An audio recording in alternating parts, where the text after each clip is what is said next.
dito. Sarap ang buhay ko dito. So,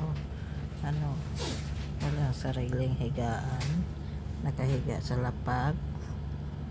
Pero sabi ng pamilya ko, masarap na ang buhay ko dito. Kaya ako pabalik-balik.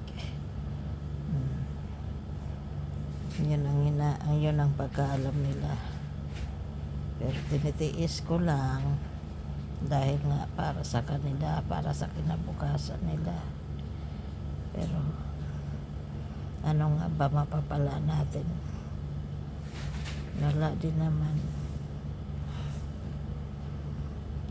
Wala naman silang malasakit.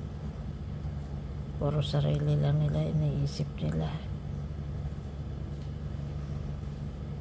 Kaya siguro kailangan ko na sumuko.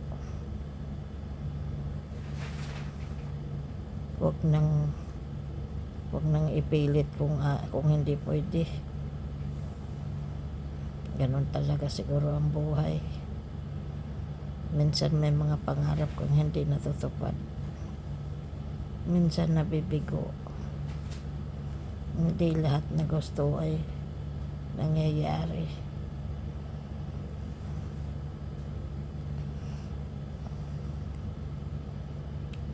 Pero sige lang.